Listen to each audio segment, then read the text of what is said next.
penyusunan manajemen risiko di rumah sakit. Nah, ini biodata saya, nanti teman-teman bisa diskusi di luar ini, silakan kita saling bertukar pendapat dan diskusi ya untuk membangun kesehatan bersama ya di tempat tugasnya masing-masing. Jadi outline adalah mengapa perlu manajemen risiko di rumah sakit.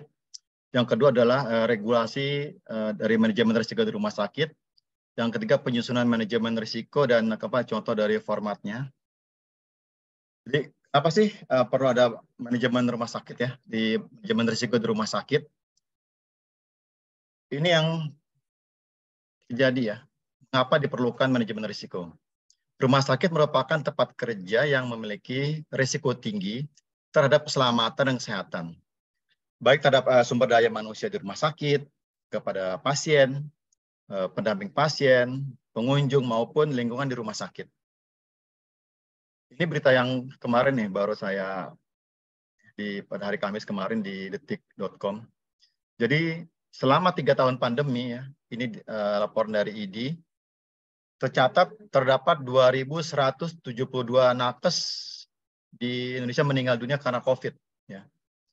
Ini cukup besar sekali dan sangat sedih.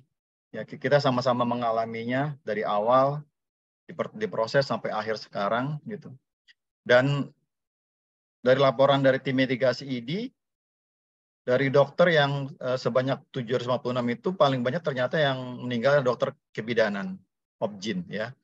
Padahal ini penyakitnya biasa yang DPJP-nya dokter paru, ya. Tapi kok malah banyak yang meninggal dokter kebidanan ya. Nah juga data berikut adalah terdapat juga 420 bidan yang meninggal, 718 perawat yang juga meninggal. Oke, ini breakdown-nya.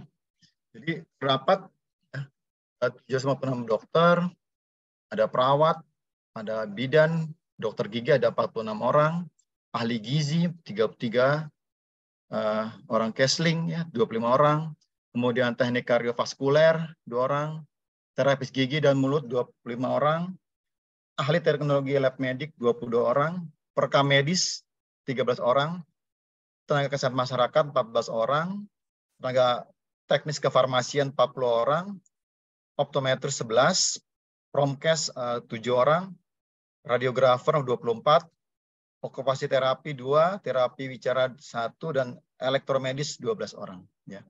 Ini sangat menyedihkan dan ya kita berduka dan mudah-mudahan ini cepat selesai dan kita tetap harus belajar dari kasus COVID selama 3 tahun ini. Kemudian regulasi. Regulasi mendasari penyusunan manajemen risiko adalah ada pertama undang-undang, yang pasti undang-undang nomor 1 tahun 70 tentang keselamatan kerja. Yang kedua, Undang-Undang Nomor 44 Tahun 2009 tentang rumah sakit. Kemudian adalah Permenkes 66 Tahun 2016 tentang K3 di rumah sakit. Kemudian yang terbaru adalah keputusan Kemenkes ya tahun 2022 tentang STARKES atau standar akreditasi di rumah sakit.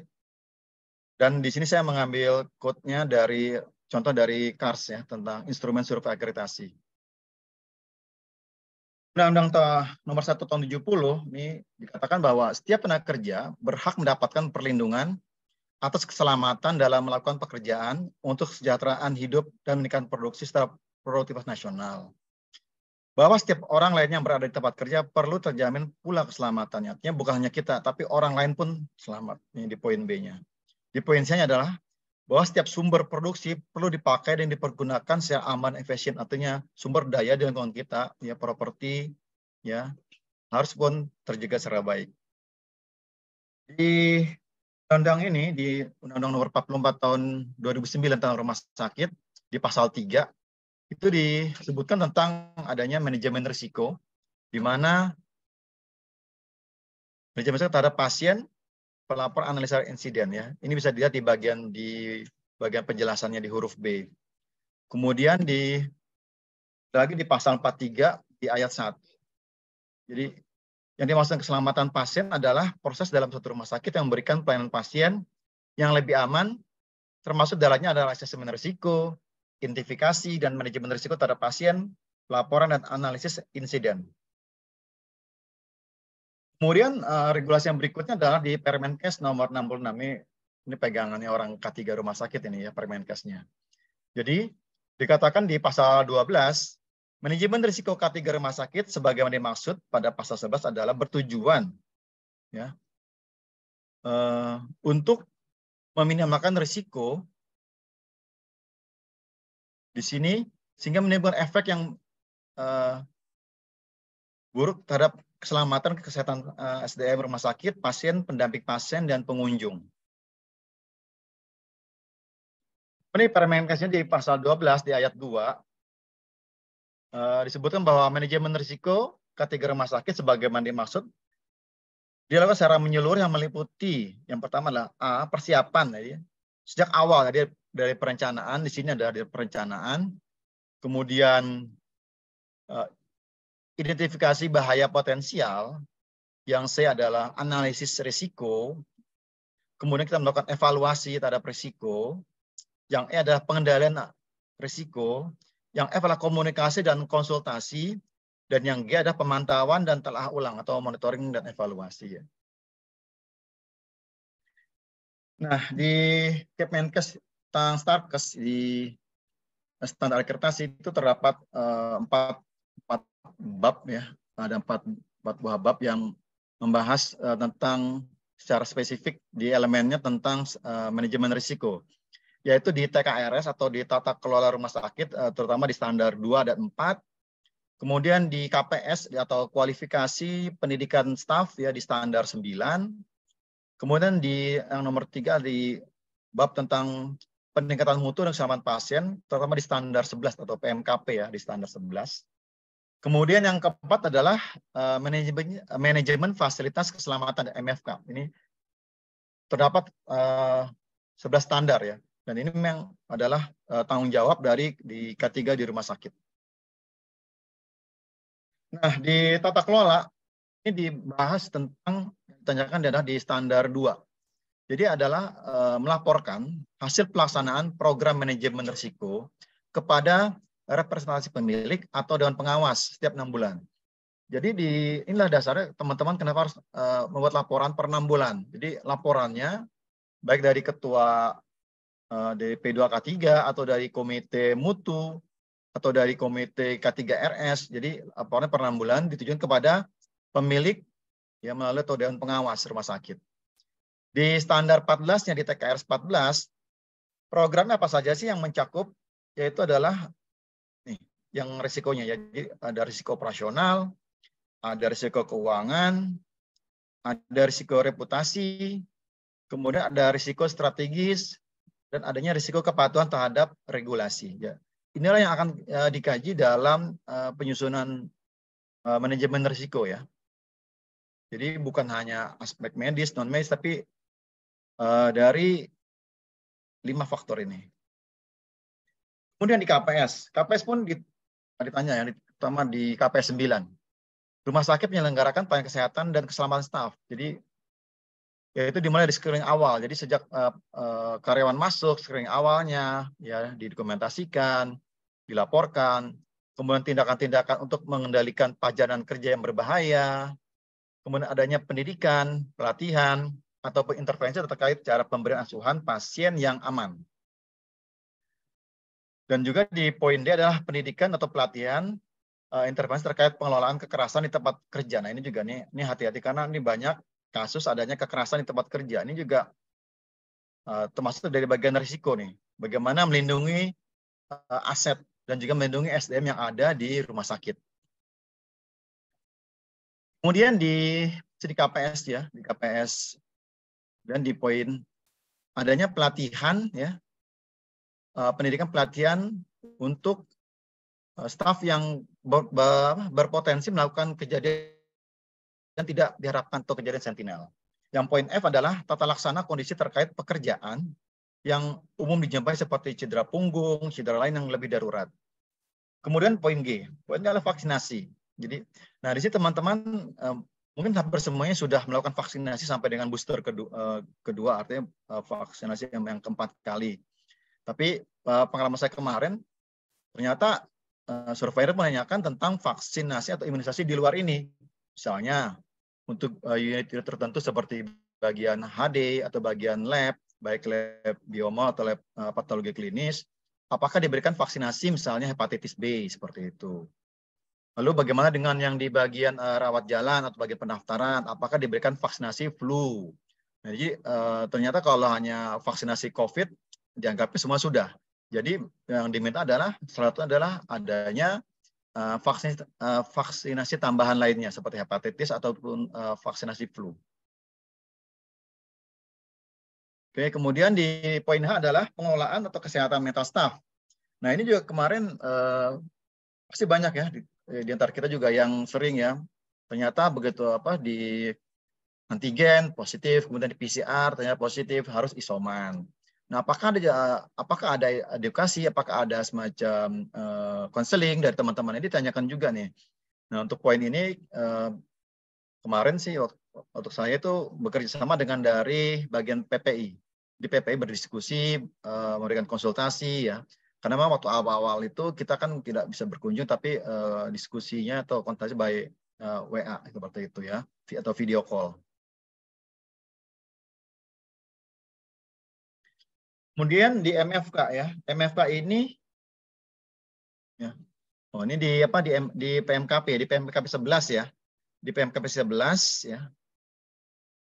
Tentang adanya tim komite penyelenggara mutu dan yang membuat daftar risiko. Jadi di PMKP 11 ya, membahas tentang manajemen risiko di mana diminta adanya daftar risiko untuk tingkat rumah sakit yang berdasarkan daftar risiko yang dibuat tiap unit setiap tahunnya. Jadi kita wajib mengundang teman-teman dari unit lainnya, ya. Jadi kita arahkan untuk membuat daftar risiko.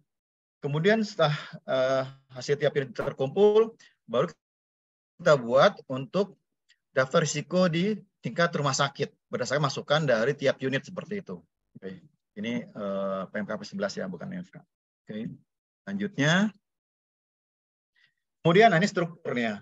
Ini struktur yang mungkin bisa jadi contoh, silakan ya disesuaikan di tempatnya. Ini yang saya pakai. Jadi diketuai oleh ketua dari komite mutu, kemudian ada sekretaris, kemudian di bawahnya terbagi atas 3 ya, ada sub bidang mutu, kemudian sub keselamatan pasien, dan kemudian sub manajemen risiko. Nah, ini sub manajemen risiko di tempat saya itu diketuai oleh K3 rumah sakit. Ya, selain kita sebagai PJ MFK, dan juga sebagai ketua sub manajemen risiko.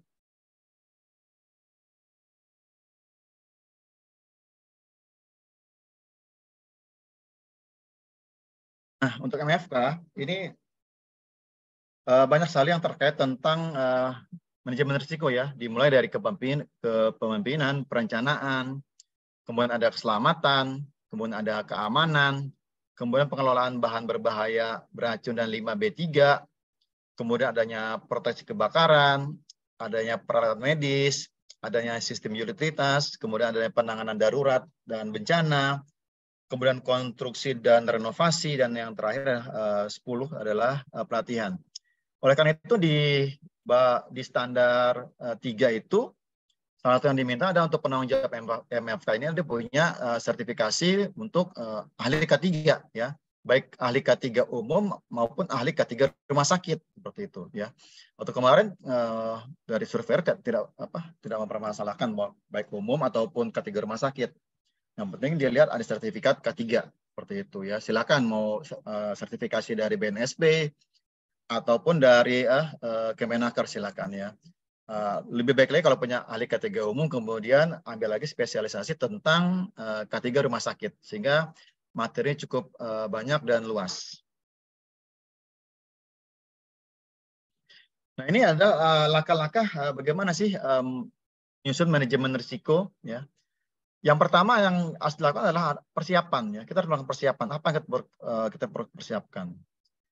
Oke, kemudian berikutnya adalah identifikasi tentang bahaya atau potensial ya, bahaya yang potensial. Kemudian ada yang ketiga adalah penilaian faktor risiko. Jadi faktor risikonya apa saja di sini ya. Yang kemudian adanya evaluasi, jadi evaluasi risiko. Jadi yang udah kita buat, kita lihat evaluasi apakah masih sesuai, apakah ada perubahan seperti itu, kita lihat. Kemudian yang berikutnya adalah pengendalian risiko, ya. Nah, faktor ini ya dari persiapan sehingga pengendalian risiko ini dikomunikasikan dan dikonsultasikan, ya. Serta di sebelah kanannya adalah dimonitor dan direview. Ini dilakukan terus-menerus. Oke, nanti di bagian bawahnya ada breakdown-nya ya. Nah, ini tentang persiapan. Apa sih persiapan tentang. Yang pertama adalah penentuan tanggung jawab dan pelaksanaan kegiatan manajemen risiko yang terdiri dari karyawan, kontraktor, dan pihak ketiga. Artinya di sini adalah semuanya terlibat ya. Jadi bukan hanya karyawan nih teman-teman nih ya. Kalau di tempat teman ada kontraktor, misalnya ada pembangunan ya, sedang membangun apa, ajak ya. Kemudian bila ada pihak ketiga, misalnya ada apa, tenan seperti mungkin ada tempat yang disewakan seperti diajak ya, karena risikonya pasti berbeda seperti itu dibanding dengan di unit kerja teman-teman. Yang kedua adalah penentuan ruang lingkup. Jadi harus ditentukan nih batasan sejauh mana nih tentang manajemen risiko keselamatan kesehatan kerja kita. Jadi batasannya. Yang ketiga adalah penentuan semua aktivitas ya, baik yang normal, ya abnormal ya maupun emergensi. Ya, baik dimulai dari proses, ada fungsi proyek, kemudian produk, ya pelayanan dan aset di tempat kerja. Ya. Jadi kita mulai dari situasi gimana sih kalau situasi normal, kalau tidak normal seperti apa, kalau emergency seperti apa. Ya. Poin keempat adalah penentuan metode dan waktu pelaksanaan. Jadi kapan nih kita memulai metodenya seperti itu. Ya. Biasanya sih kita tuh dimulai kalau di standarnya berapa? Sebelum tutup tahun ya. Misalnya di bulan-bulan November, seperti Desember, sehingga pada awal tahun sudah jadi laporannya untuk ke pimpinan seperti itu. Karena seperti saya katakan di awal tadi, ini dimulai dari bawah ya, dari unit ya. Jadi kita mengumpulkan bekerjasama dengan Diklat, dengan komite mutu untuk mengumpulkan teman-teman dari unit perwakilan unit ya. Semua harus terlibat karena jangan sampai begitu tanya surveyor di unit tidak tahu apa sih resikonya di tempat Anda gitu. Dia pun bingung ya.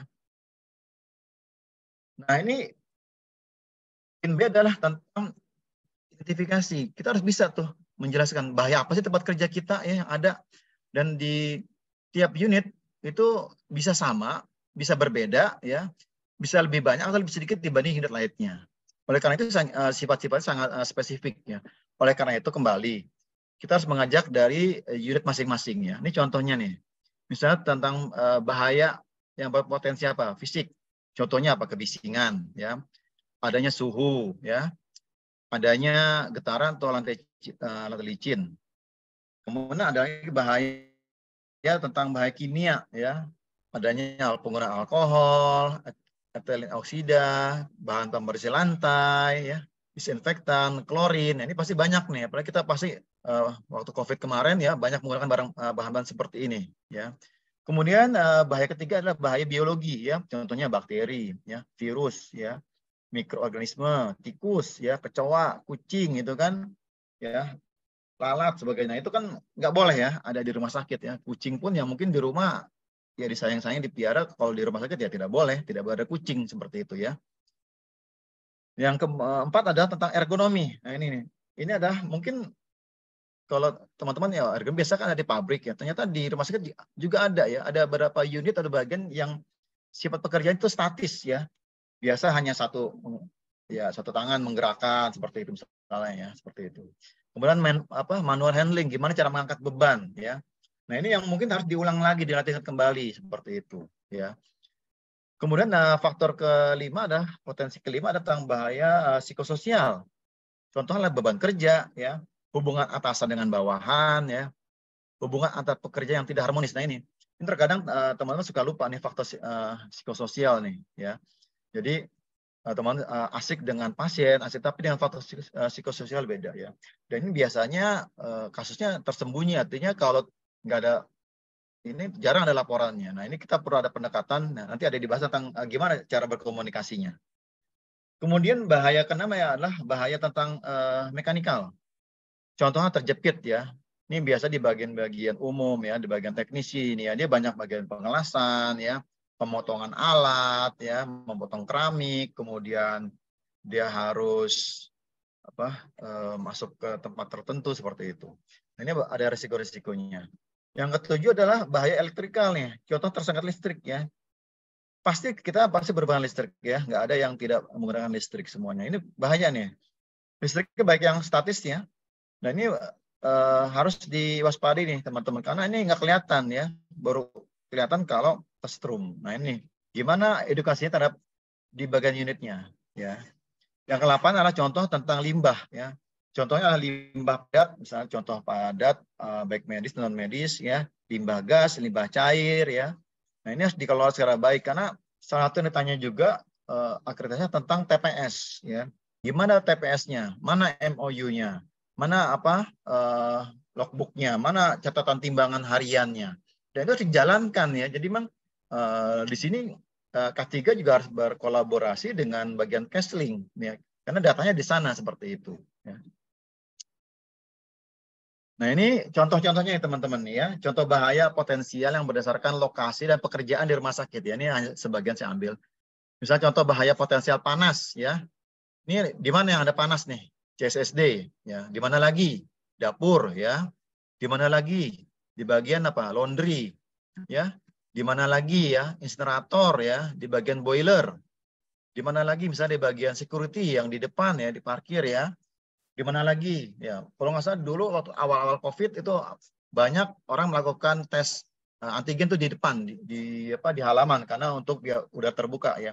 Cuma dengan memakai pakaian lengkap, APD lengkap ternyata tuh panas ya. Di tempat saya itu hanya bertahan orang pakai itu paling lama 1,5 jam. Setelah itu dia pasti lebih dari 2 jam pingsan. Nanti kemarin kita evaluasi ya udah nanti per 1 jam gantian. Jadi yang jaga di luar di depan, 2 lagi standby di belakang.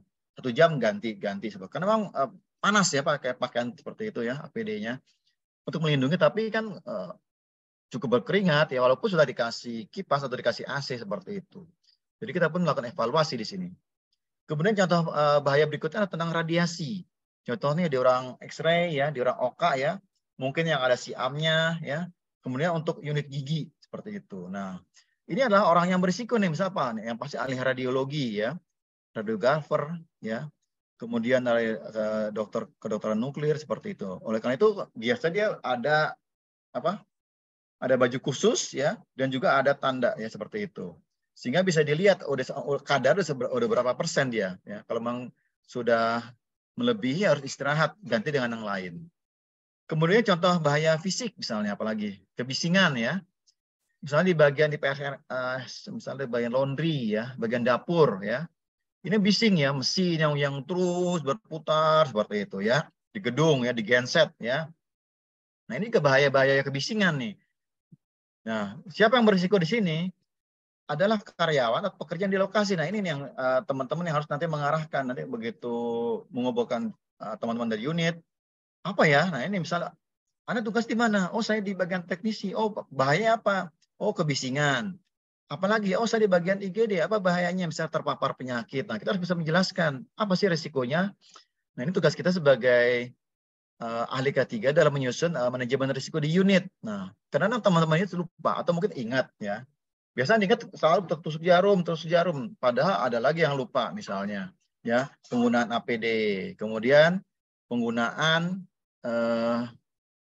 alat kerja yang higienis, tentang hand hygiene, cuci tangan seperti itu, ya. Kemudian contoh bahaya potensial berikut tentang getaran di sini ya, ruang-ruang mesin ya, kemudian ada perawat, cleaning service ya, debu ya. Debu contohnya ada di ruang genset, di bengkel kerja, di laboratorium, ya, di gudang, ya, kemudian di rekam medis nih. Jadi rekam medis pun ternyata juga, ya, ini bahaya juga nih, ya, karena teman-teman saya tahu, ya, terutama yang masih bentuknya dokumen fisik, ya, kan bentuknya rak bersusun seperti itu. Nah itu harus diatur tuh. Kalau enggak dia ngambil rak, ya, apalagi ruangan tertutup, ya, berbahaya. Terpapar satu kena COVID di unit itu pasti semuanya kena ya. Kalau semuanya kena, nanti siapa ngambil file lagi ya. Itu banyak ya kemarin juga di tempat saya di bagian rekam medis ya, di bagian farmasi ya. Dan kita harus melakukan edukasi dan cari problem solving ya seperti itu. Waktu kemarin kan kamar tertutup ya, terpaksa kita tambah alat namanya air purifier dipasang di situ. Dia hidup 24 jam disaring ya.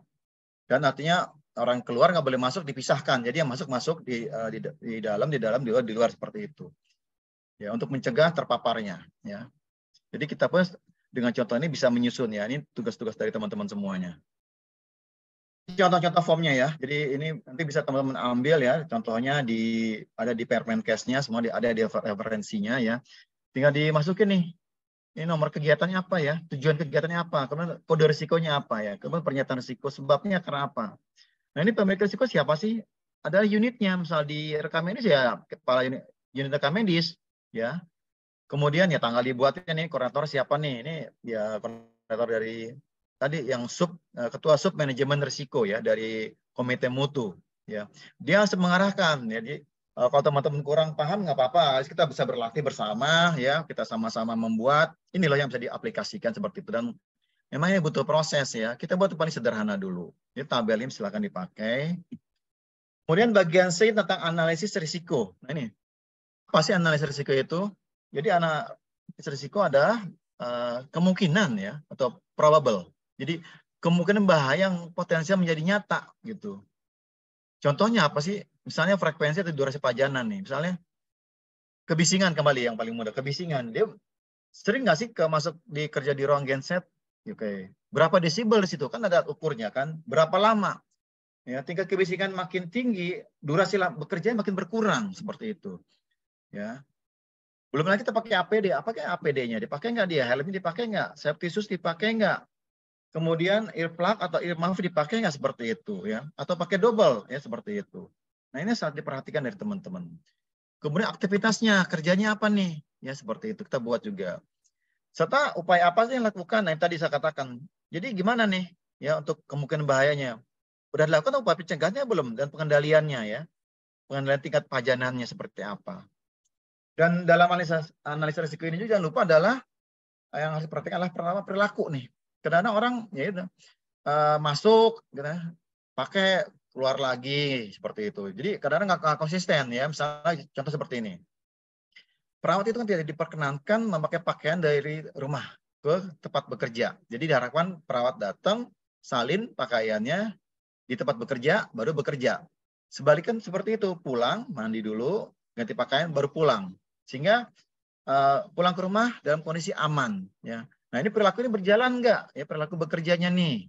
Ini jadi masalah nih. Jadi budaya keselamatannya. Kemudian hygiene perorangan. Gimana tiap orang nih? Tiap orang kan tidak sama. Nih. Kita perlu edukasi terus ya hygiene perorangannya. Serta kebiasaan yang selama yang bekerja dapat tingkat risiko nih kebiasaan nih. Misalnya biasa ngelas nggak usah pakai pelindung mata. Di biasa Pak, dipicingkan aja gitu bisa kok seperti. Nah itu kebiasaan yang tidak baik ya. Biasa Pak, jadi jangan katakan biasa. Jadi kan kebiasaan yang benar ya seperti itu. Karena biasa-biasa begitu kena percikan ya, las api nanti kena mata, ya, panjang cerita seperti itu ya. Karena kita akan menekan untuk risiko ya. Nah ini harus kita lakukan ya. Kemudian, nah ini contohnya risikonya. Jadi tujuannya adalah untuk mengevaluasi besaran. Jadi kita lihat apa sih risikonya di unit ini, ya, apa sih magnitudenya terhadap pekerja, dan ini apa sih perpaduannya, dilihat tingkat keparahannya, gangguannya, kesehatan apa sih gangguan kesehatannya, dan tiap-tiap unit ini bisa sama, bisa juga tidak sama. Ya bisa juga mungkin unit contoh radiologi, pasti bahaya paparan radio lebih tinggi dibanding orang yang di unit misalnya di IGD, karena nggak ada alat ronsen di sana, ya seperti itu. Tapi untuk tingkat paparan risiko secara umum, IGD lebih berisiko. Kenapa? Karena semuanya pintu masuknya ada dari IGD, baru didistribusikan ke unit, ke poli atau ke rawat inap, ya, atau dirujuk balik seperti itu. Nah inilah yang harus teman-teman juga lihat di lapangan seperti itu. Nah, ini tabel ya, tabel-tabel risikonya. Ini contohnya misalnya kegiatan gitu ya, kegiatan. Kemudian tujuannya apa nih? Ini kode risiko, nanti ada di bagian kode risikonya ya, ada merah, ada kuning seperti itu. Dilihat pernyataan risikonya apa ya, sebabnya karena apa nih ya. Kemudian dampaknya besar nggak sih ya, termasuk pengendalian yang ada ya. Ada uraian di sini, ada desainnya apa ya, efektivitas nggak. Kemudian ya di sini pemilik risikonya yang jadi risiko siapa? Ini unit ya, unitnya ini koordinator sama seperti itu. Ini adalah contoh untuk pembuatan tabel analisis risiko. Ya. Ini matrik ini untuk dampaknya nih ya. Tadi kan ada dampak nih ya. Di poin sini nih, di poin A ini ya, dampak ya, tabel ini. Dampaknya, misalnya kasusnya ya, kejadian kapan misalnya apa ya, terpapar jarum suntik. Kasusnya jarang, setahun berapa kali ya? Sekali, 2 kali ya. Nah, bisa dilihat nih ya, sangat rendah, ada sedang, tinggi dan sangat tinggi ya. Nah, kalau kasusnya ya, angka kemungkinannya hampir pasti terjadi, artinya seperti di poin 5 ya. Kalau sering terjadi ya 4 ya. Kalau mungkin 3. Oke. Kalau jarang terjadi poinnya adalah 2. Nah, kalau hampir tidak terjadi atau jarang terjadi poinnya 1. Ini ada skornya. Jadi ini poin yang warna hijau, ini di apa? Biru, kuning, kemudian di merah seperti itu. Nah, cara pakainya gimana, Pak? Cara pakainya adalah kita lihat misalnya kasus tertusuk jarum. Ya, jarang terjadi nggak? Oh, jarang. Oke, berarti di sini kan. Dampaknya apa? Ya, pasien sih kemarin dites sih HIV. Berarti kan tinggi kan? Tapi walaupun jarang terjadi, dia ada di poin 2 ini, tapi karena dampaknya berisiko tinggi, bisa ada di 8 atau di 10 nih. Seperti itu.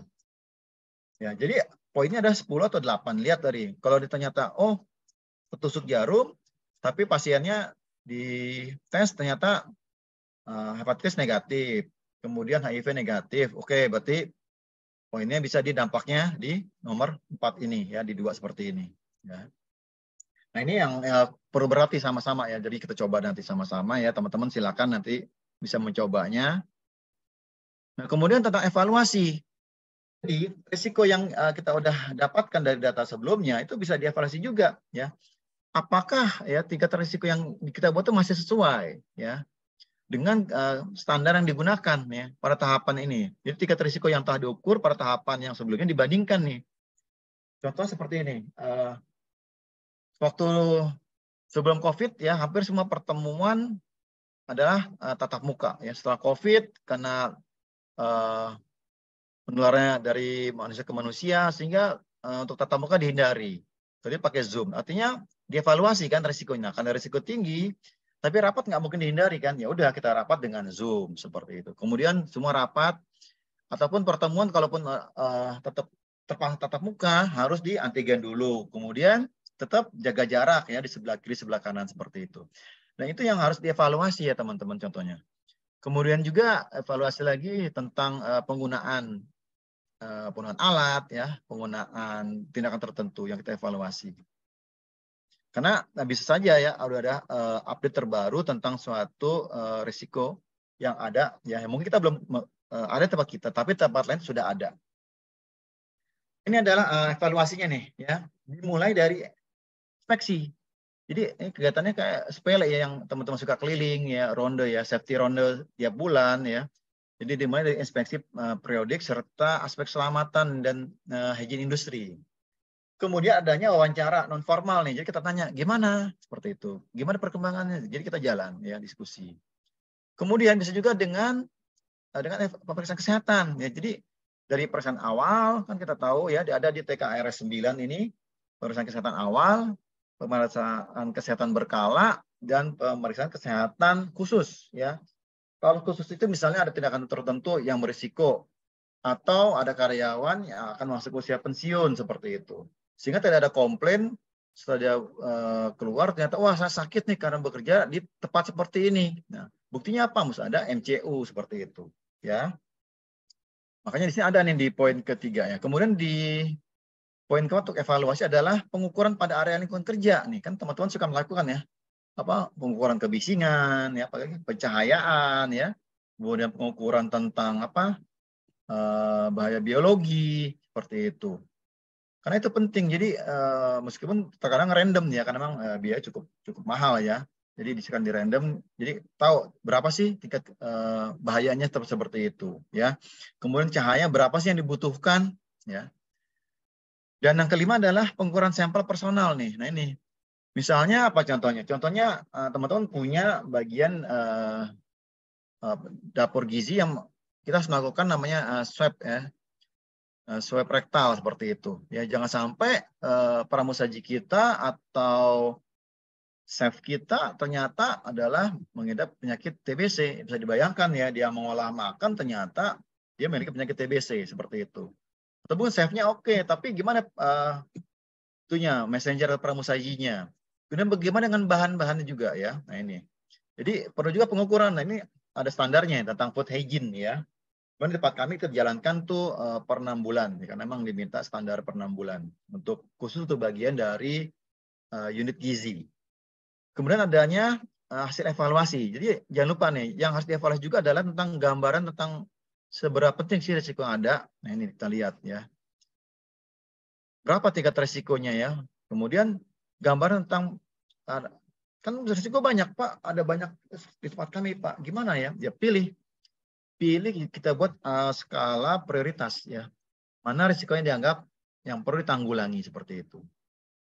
Dan yang ketiga adalah untuk hasil evaluasi risiko yang dipantau adalah gambaran tentang kerugian nih. Jadi apa sih kerugiannya ya? Tadi contohnya misalnya di bagian gizi, kerugiannya apa sih kalau Anda tidak melakukan cek kesehatan terhadap karyawan di unit tersebut? Apa dampaknya? Ya bisa dibayangkan ternyata makanan yang kita makan tidak higien, kemudian pasiennya mungkin masuk ke rumah sakit DBD, pulangnya ada penyakit lain lagi seperti itu karena nggak bersih ya di tempat kita bekerja ya. Dan ini bisa dilihat kerugiannya apa ya, baik kerugian materi maupun non materi ya, apalagi kalau sampai masuk ke media massa.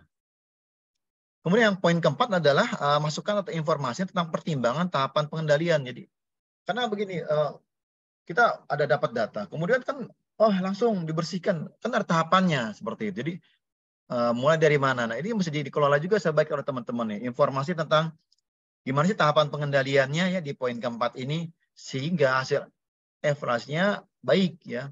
Contoh kasus ya, ternyata ada di unit misalnya di unit tadi saya katakan di rekam medis yang ruangannya tertutup itu ada satu karyawan yang positif COVID ya. Otomatis akan dilakukan tracing kan, kontak tracing ya kepada teman terdekat, misal satu meja di sebelahnya dilihat ternyata positif, sebelah kiri positif, kanan positif ya. Gimana dengan yang lainnya seperti itu ya. Nah, ternyata dianalisa perlu adanya karyawan yang istirahat. Terus gimana kondisinya? Apa yang kita perlu lakukan terhadap keadaan ini? Selain kepada personalnya maupun kepada lingkungannya.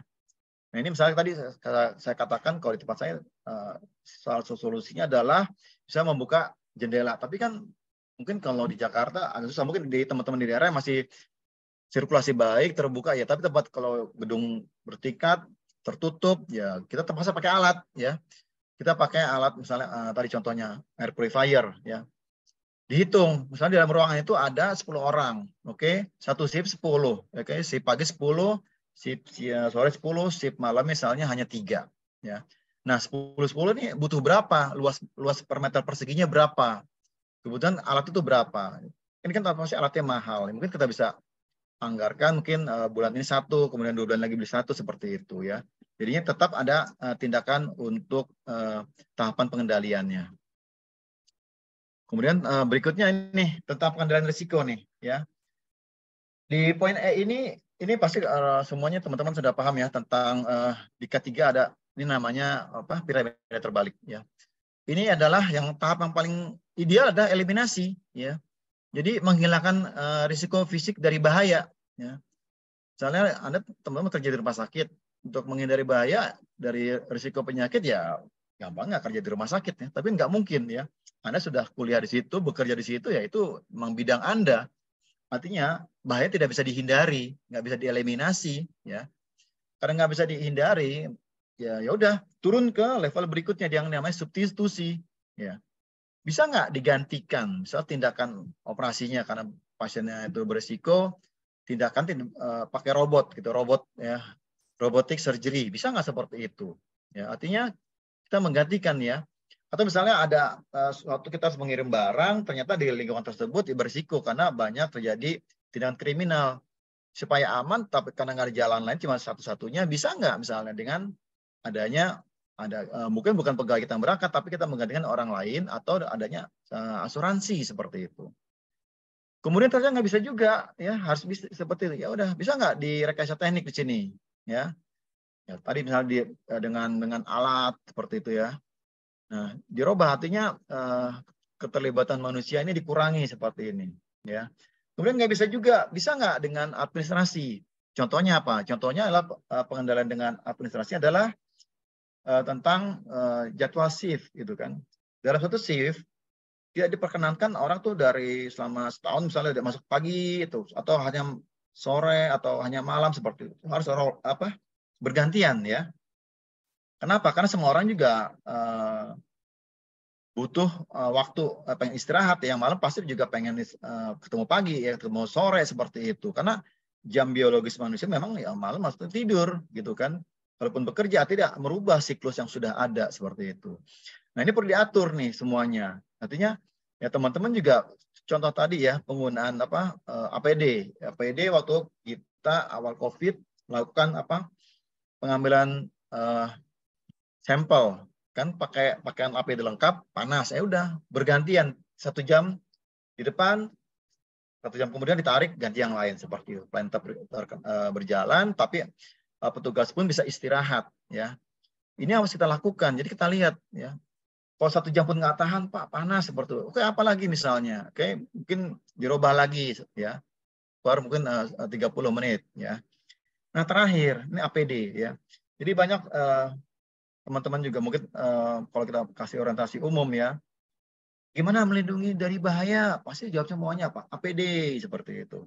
Sebenarnya kalau kita tahu ya, pas kita tahu bersama nih, seorang ahli K3, APD adalah level yang paling kurang efektif ya. Jadi setebal apapun Anda pakai APD gitu kan, tetap ini kurang efektif. Kenapa? Karena risikonya ada sebenarnya ya. Nah ini ya sebenarnya kita APD ada, kita tahu risikonya. Jadi ya karena nggak ada jalan lain pakai APD ya. Nah ini yang sebenarnya kita kendalikan ya. Jadi yang idealnya adalah bagian atas adalah eliminasi, kemudian adanya substitusi, kemudian adanya rekayasa teknik, kemudian ada administrasi seperti itu ya.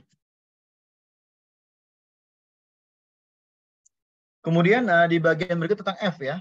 Tadi kan masih tampilan di atas ya.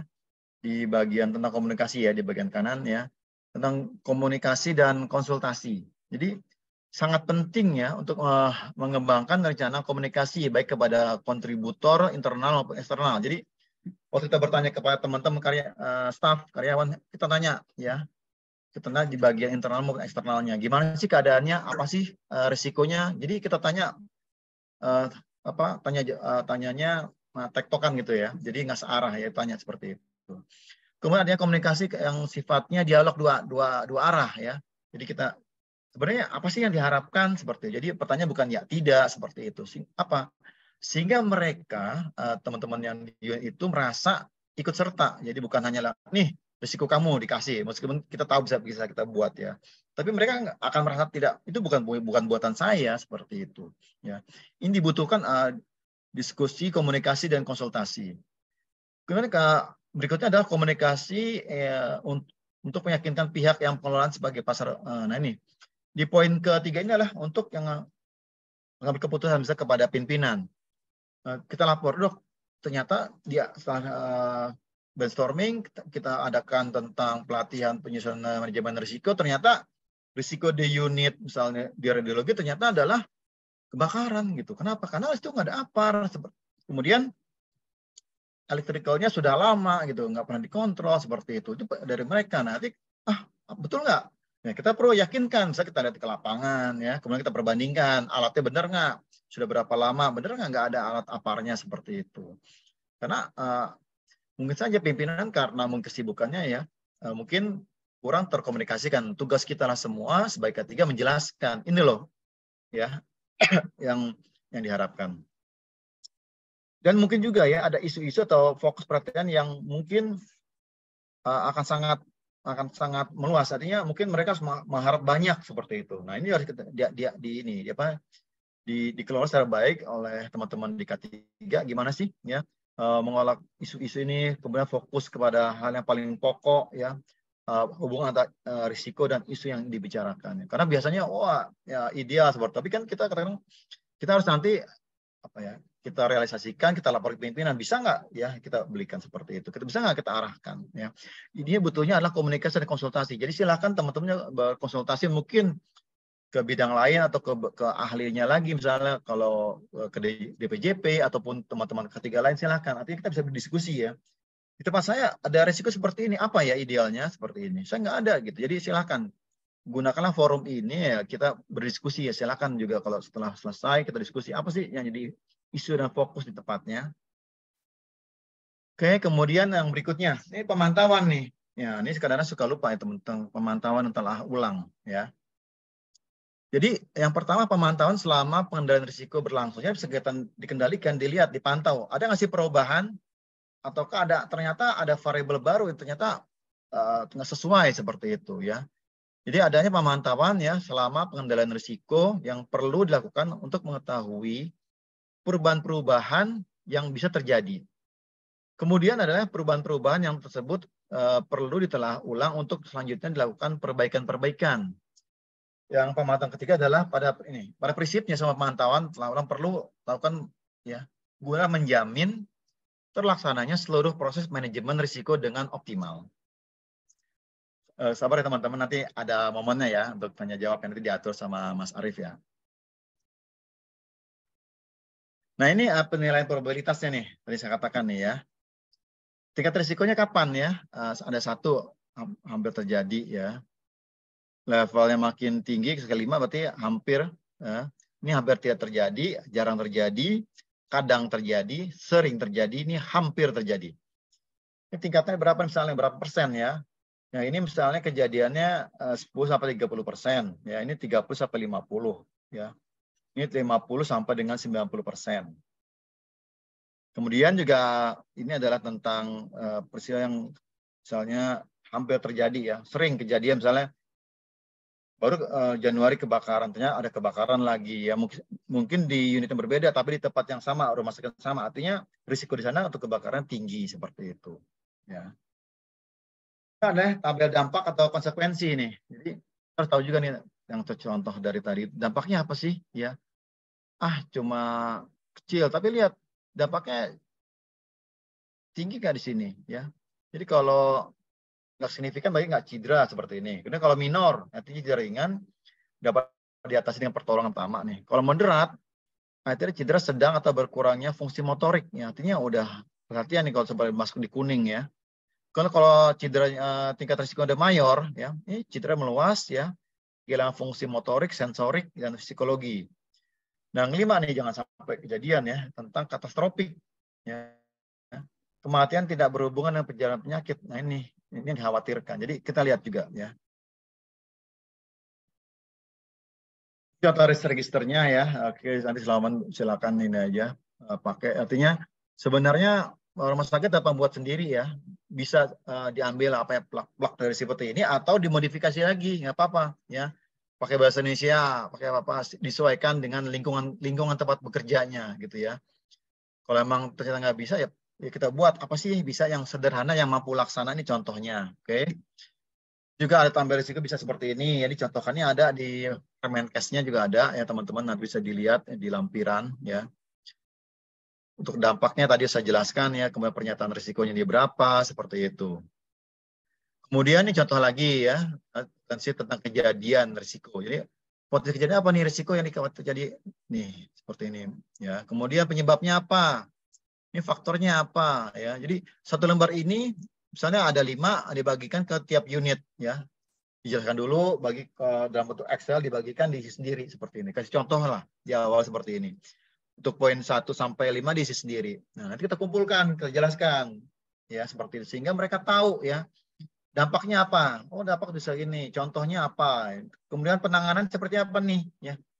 Ini aja teman-teman. Jadi kita buat contoh yang simpel, sederhana dan mampu ya. Jadi nggak usah ya, bukan nggak boleh canggih, boleh gitu. Yang penting bisa dikerjakan dan konsisten digunakannya seperti itu ya. Ini juga ada contoh seperti ini ya, ini kategori risikonya, contoh untuk pasien ya, untuk staf medis ya, seperti ini ya. Kalau saya buatnya baginya karena saya bekerja di gedung ya saya bagi per lantai dan per unit ya seperti itu. Artinya beda kan. Kalau itu rumah sakit yang sifatnya horizontal ya bisa dibuat per unit. Tapi kalau vertikal ke atas bisa dibuat per lantai seperti itu. Karena risikonya beda-beda tuh lantai itu makin ada lantai 1, lantai 2, ya lantai ke atas kan risiko makin tinggi sih seperti itu ya. Jadi ini bisa dilihat nih, ini dampaknya dikasih skornya, frekuensi berapa, skor berapa, atau pengelolaannya dan risk rank-nya ada di sini ya. Silakan teman-teman pakai tabel yang seperti contoh di atas. Oke, ada referensinya, teman-teman bisa buka sendiri ya, nanti bisa dilihat ya referensinya apa. Oke, sini. Baik, mungkin itu dari saya, Mas Arif.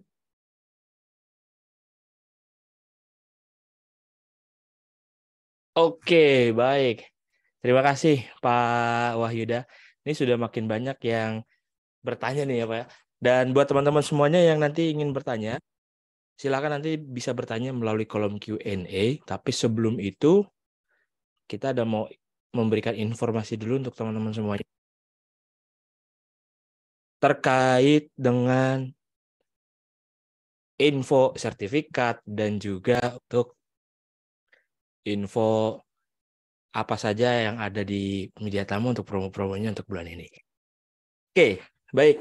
Nah, untuk selanjutnya teman-teman semuanya, pastikan teman-teman sudah menginstal aplikasi Mika Super App K3, yang dimana nanti aplikasi ini bisa membuat teman-teman mudah dalam penerbitan sertifikat, kemudian mencari regulasi,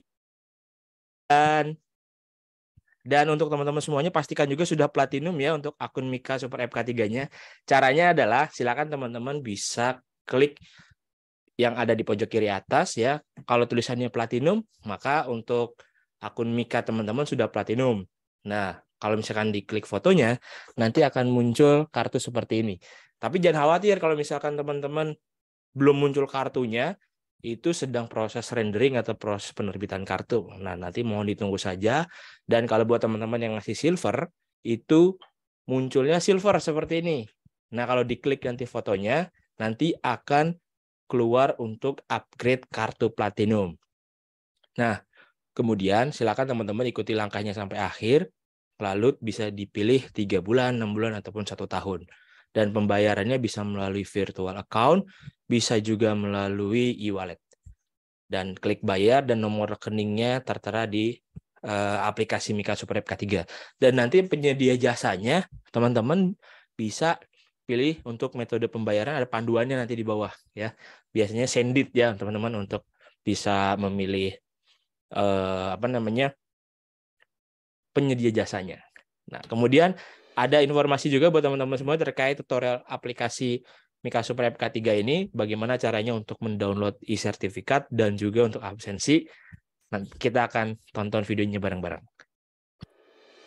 Tutorial download e-sertifikat webinar kolega konsultasi elemen K3. Ikuti langkah berikut ini. Anda bisa mendownload melalui aplikasi Mika Super App K3. Caranya, klik akun, kemudian klik pelatihan saya. Lalu, pilih e-sertifikat Anda, kemudian klik sertifikat. Lalu Anda juga bisa mendownload melalui website light.mediatama.co.id. Caranya, klik akun, kemudian klik masuk, lalu masukkan email dan kata sandi Anda. Kemudian klik sertifikat, lalu pilih sertifikat Anda. Tutorial absensi webinar kolega konsultasi elemen K3. Klik link absensi yang diberikan di kolom chat Zoom, kemudian isi seluruh kolom dengan lengkap. Lalu klik kirim.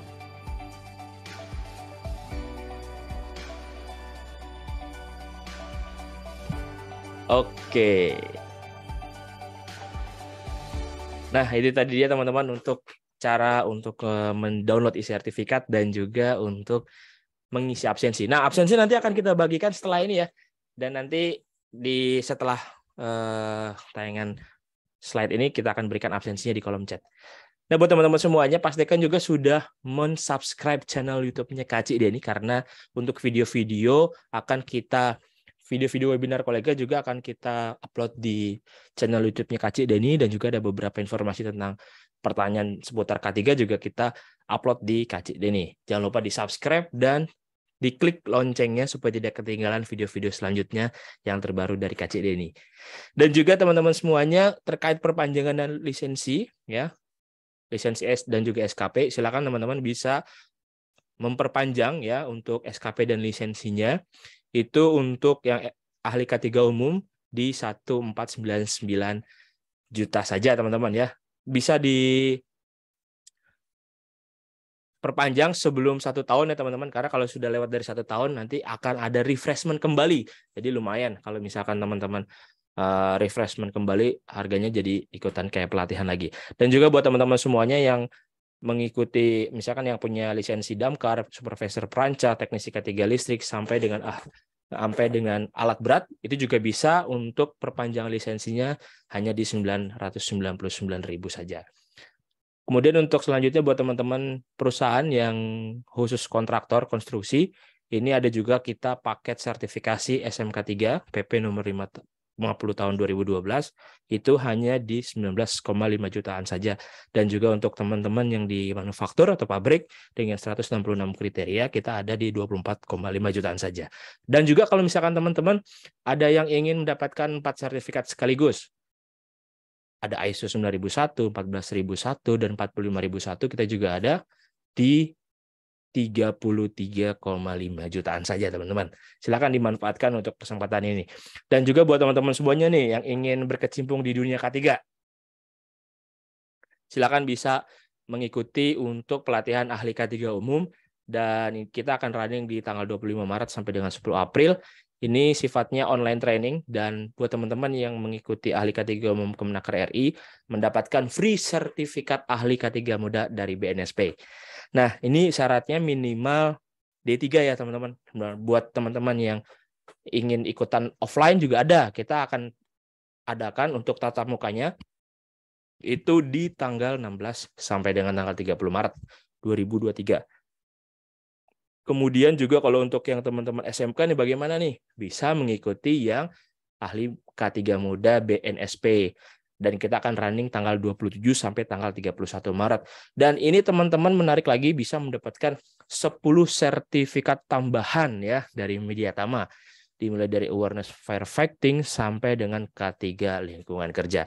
Dan menarik lagi ini bisa dicicil ya buat teman-teman mungkin yang masih fresh graduate juga bisa dicicil ya, dengan persyaratan minimal pendaftaran 500.000 dan nanti 3 jutanya bisa dicicil selama 10 kali. Jadi hanya 300.000-an aja. Silakan bisa dimanfaatkan kesempatan ini ya teman-teman. Kemudian bagi yang sudah mengambil ahli K3 umum, silakan dilanjutkan kembali untuk kompetensinya menjadi auditor SMK 3. Nah, ini kita akan running juga online training di tanggal 18 sampai tanggal 25 Maret. Kemudian buat teman-teman yang berkecimpung di dunia listrik, khususnya di teknisi K3 listrik, kita juga akan running di bulan April di tanggal 6 sampai tanggal 15. Ini masih ada harga early bird-nya di 4,5 jutaan saja. Dan buat teman-teman semuanya yang ahli K3 listrik, ini biasanya buat tender nih teman-teman. Dan ini full tatap muka, kita juga akan running tanggal 21 Maret nanti ya. Dan ini minimal pendidikannya untuk yang D3. Kemudian buat teman-teman konstruksi juga akan kita selenggarakan di tanggal 23 sampai dengan tanggal 29 Maret ini. Dan buat teman-teman semuanya masih ada harga early bird ya sampai hari Minggu nanti tanggal 13 Maret di 39,50 jutaan saja. Nanti kalau ditambah juga dengan kode referral bisa mendapatkan 3,8 jutaan. Nah, kemudian buat teman-teman semuanya yang berkecimpung di dunia peranca, kalau misalkan Bapak Ibu semuanya yang mengawasi ya teman-teman, ini bisa mengikuti yang supervisor perancah. Kita akan running di tanggal 3 sampai 10 April. Kalau misalkan Bapak Ibu semuanya yang Bapak-bapak nih yang misalkan memasang dan juga mencopot untuk perancanya, bisa juga mengikuti teknisi K3 perancah. Dan ini sifatnya adalah blended training. Jadi nanti pembelajarannya online dan juga ada prakteknya secara offline. Kemudian buat teman-teman semuanya yang berperan di kantornya sebagai petugas tanggap darurat, kita juga ada di K3 Kebakaran, kelas D. Kita akan running tanggal 20 sampai tanggal 24 Maret. Dan ini kita adakan blended training dan juga petugas P3K. Kita akan laksanakan di akhir bulan, tanggal 27 sampai tanggal 30 Maret juga. Dan ini masih ada harga early bird ya teman-teman di tanggal 17, hanya di 3,5 juta. Kemudian buat teman-teman semuanya yang ingin mengikuti sertifikasi ya untuk ketinggian, kita juga ada TKBT tingkat 2. Kita akan running di tanggal 3 sampai tanggal 6 April dan juga untuk TKPK 1. Nah, kita akan running juga di tanggal 1 sampai dengan tanggal 8 April. Dan ini masih ada harga early bird-nya, masih panjang, masih sampai tanggal 24 Maret dan juga tanggal 22 Maret untuk yang TKPK. Nah, ini banyak juga nih yang sering dipalsukan ya untuk yang forklift. Nah, kita juga akan running untuk operator forklift kelas 2. Untuk operator forklift ini akan kita laksanakan di tanggal 20 sampai tanggal 24 Maret. Itu harga libet sudah lewat ya kemarin. Masuk di harga promo di 3.750 saja. Dan buat teman-teman yang mungkin ya ingin bekerja di dunia perminyakan ya, dan juga untuk di offshore, kita juga ada di TBOSIET, Tropic Basic Offshore Safety Induction and Emergency Training.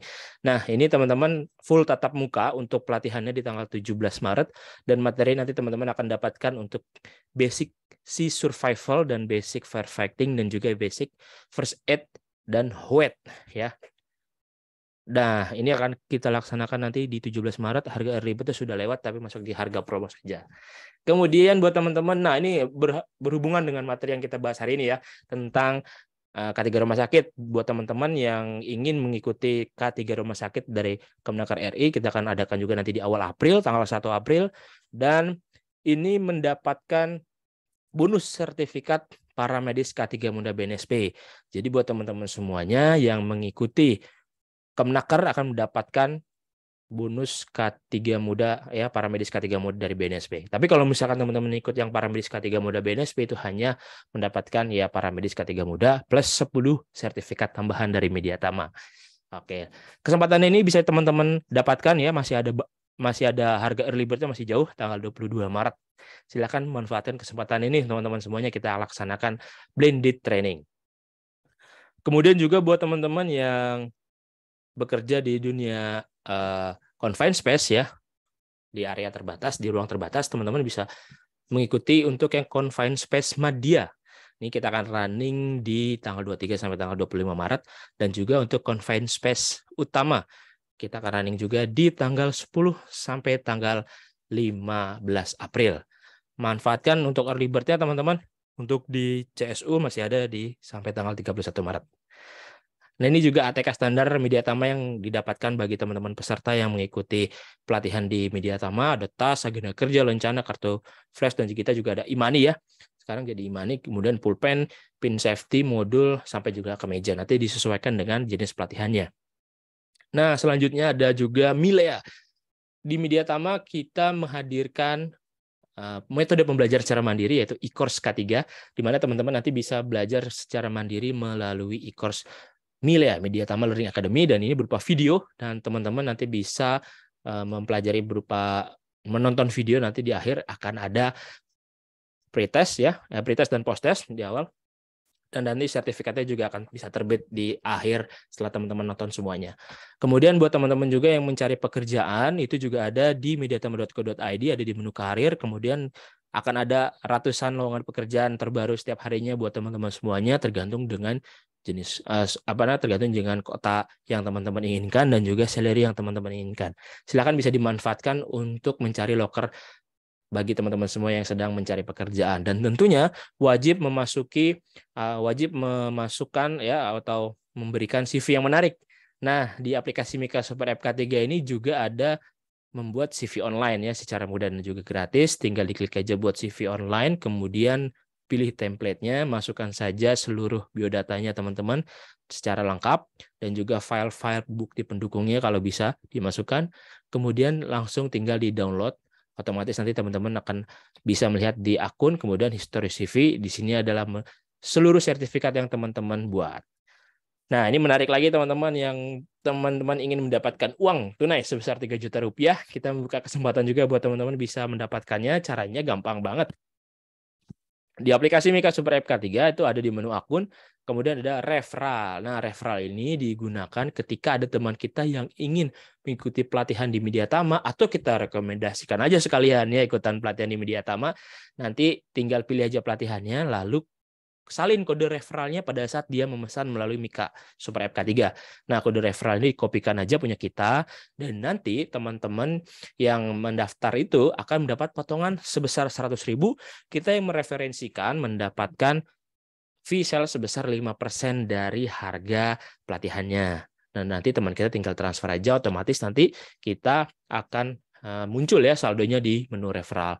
Nah, terus juga terkait untuk pengambilan saldo juga gampang, dan juga ini membutuhkan waktu teman-teman untuk pencairannya. Klik ubah rekening untuk memasukkan nama rekening, nama pemilik dan juga nama bank serta nomor rekeningnya. Silakan nanti teman-teman setelah itu klik tarik saldo dan ajukan penarikan saldo ini minimal 1,3 juta. Setelah diajukan baru nanti teman-teman bisa cair. Dengan syarat dan ketentuan teman-teman untuk penarikan ini dipastikan seluruh pelatihannya sudah selesai semua, baru nanti saldo akan bisa cair ya teman-teman. Nanti akan dibantu oleh tim Mediatama yang akan untuk memproses pencairan saldo referral teman-teman semuanya. Kemudian untuk share pelatihan juga gampang. Titik 3 di kanan atas ini bisa diklik, lalu bisa dibagikan ke sosial media, di WhatsApp juga bisa, atau teman-teman ingin menghubungi tim kami ya melalui WhatsApp, dan juga melalui telepon biasa juga bisa, atau bahkan ingin mengunduh proposalnya juga bisa nih. Nah, buat teman-teman semua yang ingin informasi lebih lanjut ya terkait pelatihan, sertifikasi Kemenaker RI, BNSP, atau in-house training, silakan hubungi di nomor yang tertera di depan layar, dan pastikan juga sudah mensubscribe channel YouTube Kak Cik Denny, semua sosial media Instagram Mediatama, Facebook Taman Mediatama Sertifikasi, dan jangan lupa juga untuk follow akun TikToknya Kak Cik Denny.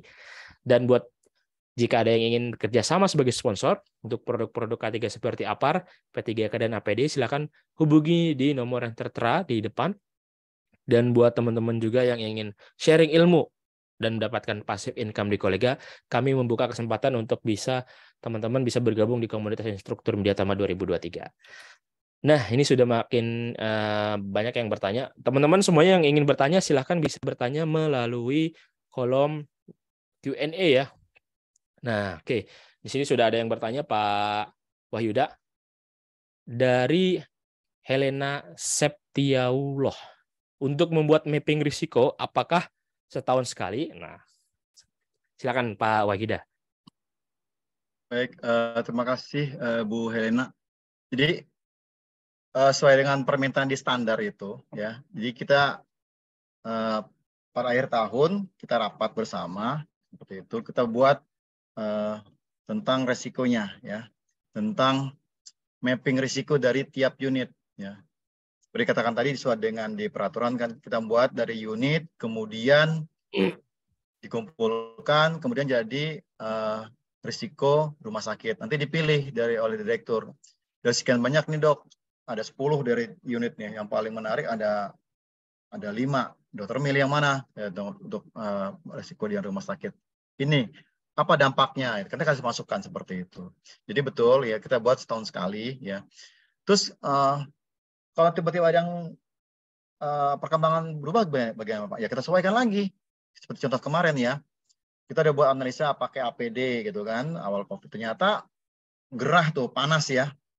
Ya udah kita robah APD-nya gantian gitu. Nanti kan disesuaikan lagi kan resikonya seperti itu. Jadi idealnya setahun sekali, tapi bila tengah jalan ada suatu hal perubahan, ada pengembangan baru, ya kita evaluasi lagi seperti itu.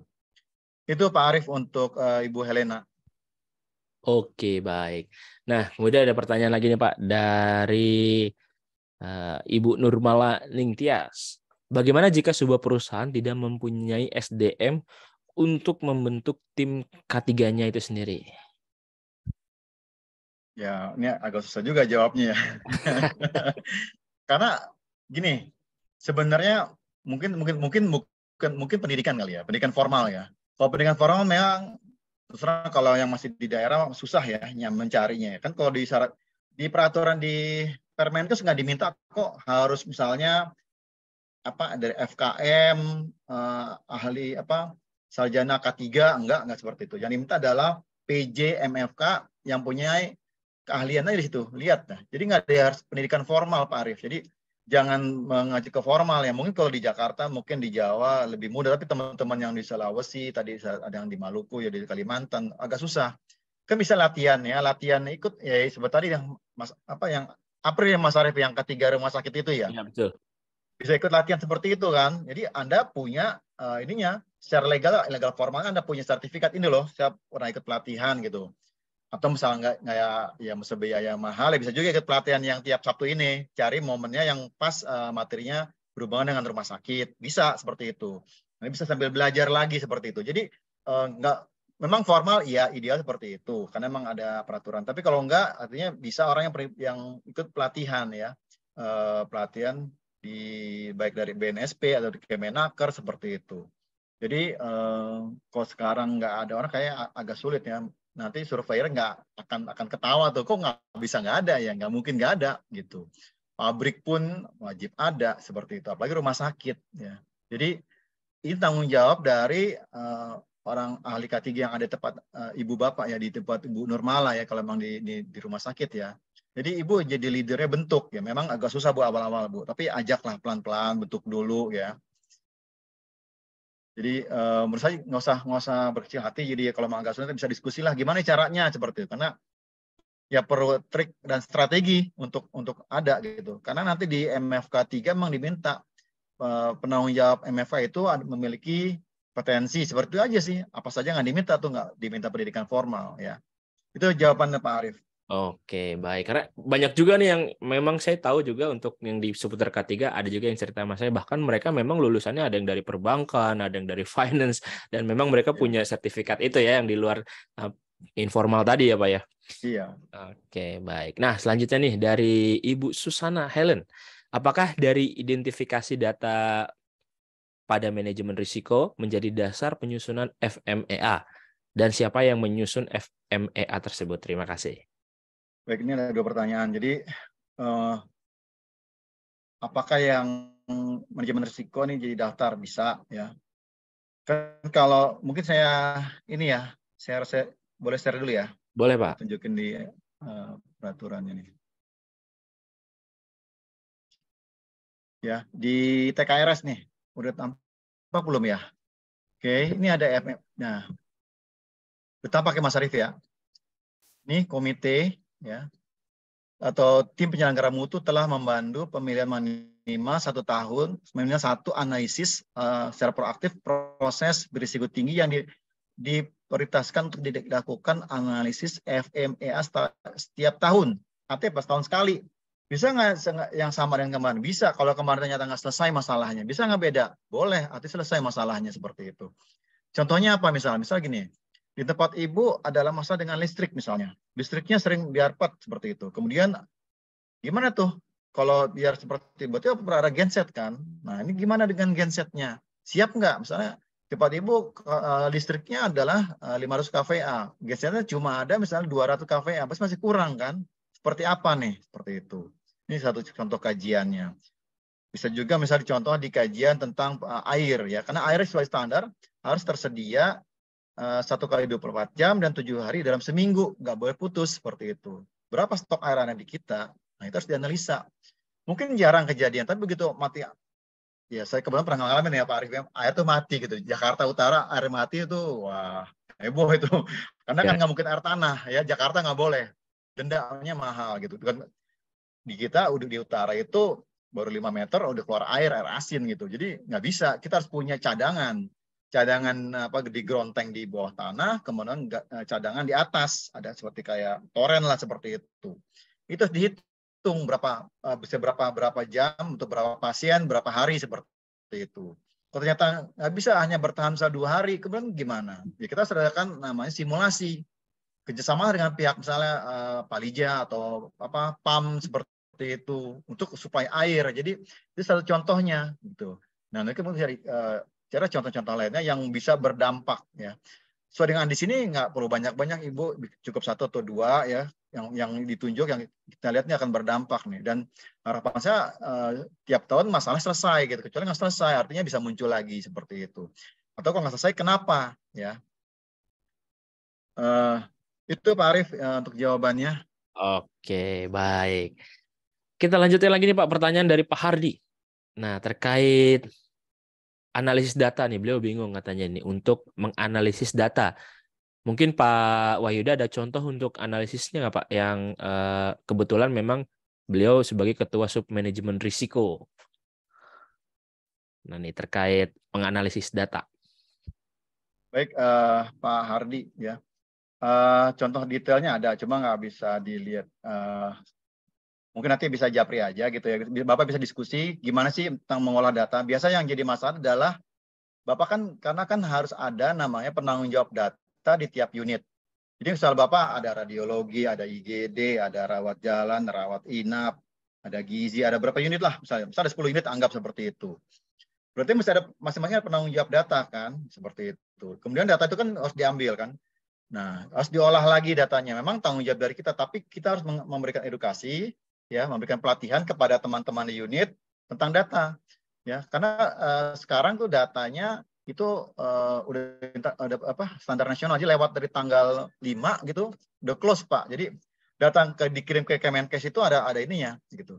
Dan itu ada grupnya Pak. Jadi ke Bapak nanti bisa ada grup Telegramnya, ya bisa diskusi banyak di situ. Jadi semua rumah sakit se-Indonesia tuh itu ada 7.000-an orang nggak usah di situ. Jadi apapun Bapak bisa tanya ya. Jadi nanya ke saya juga bisa nanti contohnya seperti apa, diskusinya apa, sehingga bisa lebih langsung apa ya ke akar masalahnya. Begitu Pak untuk Pak Hadinya. Oke, baik. Nah, nanti bisa lanjut lagi ya setelah sesi ini. Nah, kemudian menarik lagi nih Pak, pertanyaan dari Pak Martoni Abdul Rahman. Bagaimana cara mitigasi risiko keselamatan dan kecelakaan kerja di kamar bedah? Nah, silakan Pak. Baik, kamar bedah. Ya, kamar bedah banyak risikonya tuh. Misalnya contohnya risiko kebakaran. Mungkin nggak mungkin ya.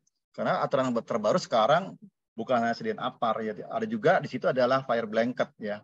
Karena pernah ada kasus, bukan di Indonesia belum, di luar ya. Itu ada sampai ke pelatihan lah gitu dengan Dr. Louis Harsi.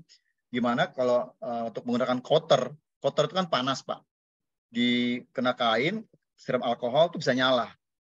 Bayangkan kalau terbakar ke pasien, satu kebakaran.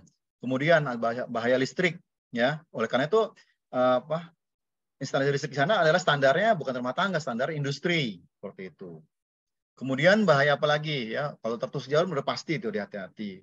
Apalagi resikonya? Risiko adanya tertinggal benda-benda asing di dalam tubuh pasien ya.